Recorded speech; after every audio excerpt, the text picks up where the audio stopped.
What is the Kayamandi Fiber project? Maybe before I explain what this project is, let me explain what it is not. It is not an alternative to mobile data. The demand for 3G, 4G, 5G will continue unabated. There will always be a need for mobile data on the move wherever you go. The Kayamandi Fiber project is about introducing a parallel layer of infrastructure to onboard internet users at a lower price point than mobile data. It's about getting more people connected to the digital economy and ultimately means more people using mobile data. The Kayamandi project is not charity, it is not philanthropy, it is not a non-profit. We're trying to build a for-profit venture. We believe there is a lot of money to be made at the bottom of the internet pyramid, just like Pep Stores has done by selling quality clothing at affordable prices, and Capitec has done by bringing affordable banking to everyone. Just because there's no fiber in townships doesn't mean there's no profit. Lastly, the Kayamandi Fiber project is not government funded. It is not a municipal service, it is entirely private sector. At the end of the day, the Kayamandi Fiber project is about proving a viable business model for township fiber internet. It's about how to make telecoms better for everyone, all the way down to the poorest of the poor. It's about profitably bridging the digital divide so that the bridge is sustainable and can be replicated in any township anywhere in South Africa and maybe outside of South Africa. So that's what we're doing in Kayamandi. Before I go on, I'd like to share some thoughts in the telecoms industry. Telecoms is full of amazing people. We, all of us in telecoms, are dedicated to a great cause. We connect people to one another and to the internet. I think we make the world a better place. The trouble in telecoms is legacy. Stuff that happened long ago that can't be changed and that impacts what happens today, and that starts with legacy profit margins. The first mobile networks were built on the assumption that there would be 60,000 customers after 5 years. So the retail price for voice calls was designed to ensure a return on investment after 5 years. It took 6 months to reach the 5-year target, 20 times faster than planned, but the retail rates were not adjusted accordingly. In other words, they were not lowered, which means profits were a lot higher than planned.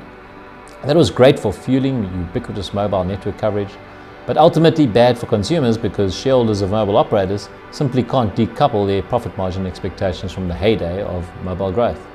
It is very, very difficult to explain to a shareholder why you'd voluntarily reduce your profit margin, even if it means getting more customers on board and raising a massive barrier of entry to competitors. Legacy profit margins make it difficult for telcos to change. Telcos also have the usual list of big business legacy: IT systems, human resources, company culture. For example, when MTN and Vodacom launched in 1994, there was no Salesforce CRM software, there was no Xero accounting services, there wasn't even a real internet. Those companies had to solve IT problems themselves, develop their own software solutions, their own billing systems. As every big company CEO knows, your IT systems end up controlling the business. And that's where the telcos are today. Big, expensive, slow legacy IT systems dictate what is possible rather than what the customer wants. One of the amazing things that used to happen in the old days of telecommunications were that the mobile operators were quite good at community buy-in. Originally, mobile was kind of a godsend to poor communities. Telcos were welcomed, they were almost worshipped by communities that historically had only one landline per 10 or 100,000 people. With the arrival of mobile phones, suddenly everybody had a mobile phone and communications were truly democratized. Some operators, like Vodafone in India, actually paid a revenue share to local communities, engendering staunch loyalty. No one touched the infrastructure and everybody bought airtime. Over time, inevitably that changed. Telcos became multinationals, separated from the local communities within which they operated and generated their revenues. That led to a disconnect between locals and the service they used, and more theft and vandalism of base stations. Solar panels, batteries, wiring became fair game.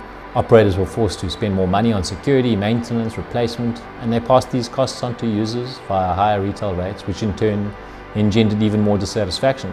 This is the opposite of a virtuous cycle, and it is where many companies in this industry find themselves today. And that's one of the reasons we did the Kayamandi Fiber project. We decided to go back to first principles, abandon the legacy problems of telecom. Start afresh, zero-cost budgeting, blockchain ledger systems, software-driven systems, community buy-in, cheap retail rates, and most importantly, start with the question, what does the customer actually want? If the customer wants hamburgers, I don't think you should be selling him hot dogs. And this is perhaps the part where traditional telcos have gone a little bit awry. Over the years, the product complexity has snowballed to the extent that no one really understands what they're getting. No matter if you're an actuary or an actor, you simply can't decipher the product. Obfuscation leads to distrust, and that explains why many consumers simply don't trust their telco. What do customers want? Simplicity, no bill shock, fast internet. It's not that hard. Your average person doesn't want any surprises. And she wants fast internet that she can afford. So we worked backwards from there to come up with the most transparent and understandable pricing, coupled with the fastest internet. 5 Rand, 24 hours, 100 megs per second, uncapped, each as much as you like. No unpleasant financial surprises.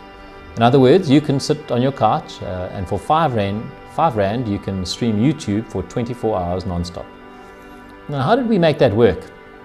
Well, I've said it before, but I'll repeat myself. There are 3 legs to the table that is profitable township fibre. First, make sure you keep your capital spend to a minimum. The only way to do that is by stringing up fibre on telephone poles. Digging trenches is simply too expensive. We need to go back to the times when Telkom put a wooden pole in your garden and ran a cable into your house. Second, break internet airtime into small chunks so that people can pay as they go rather than pay up front for 1 month. And you definitely can't charge them on their credit card.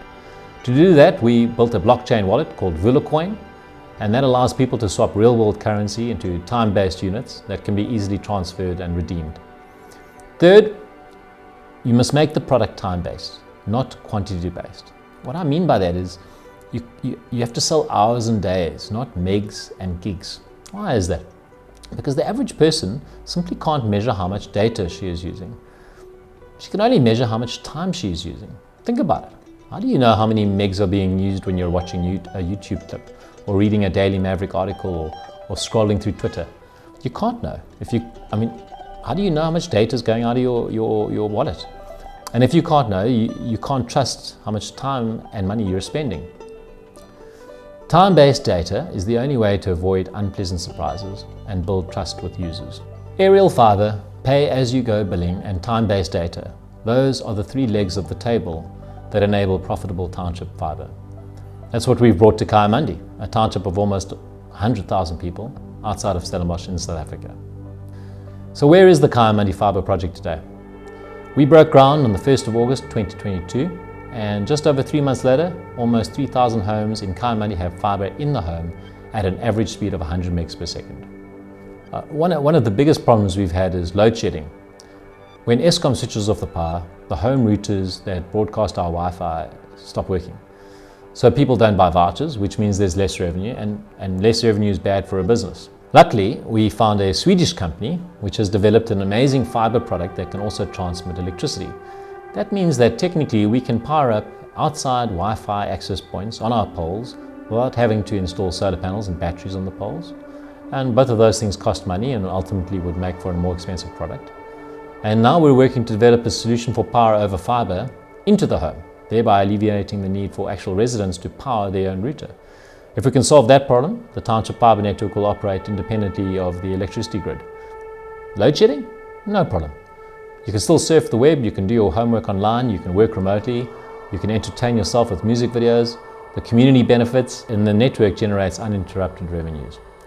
Another big innovation is thinking of fibre as a distribution channel. Once you have a fibre network in a township, a whole world of opportunities arises for brands looking to unlock the informal economy. The first company to see the opportunity was Easy Equities, a company with a stated mission of democratizing access to listed investments. Using our VulaCoin blockchain wallet, we're working with Easy Equities to deliver educational content to residents of Kayamandi in return for them learning about financial literacy, how to trade on the stock markets. Users are rewarded with VulaCoins, which are in turn redeemed for internet airtime in Kayamandi. The end result is Kayamandi residents get free internet, paid for by Easy Equities in exchange for Easy Equities giving those residents access to investments in the best performing asset class in the world.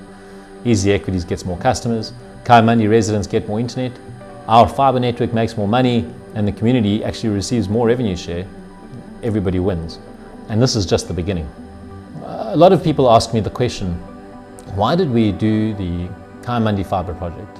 And they ask that with skepticism in their eyes and doubt in their voice.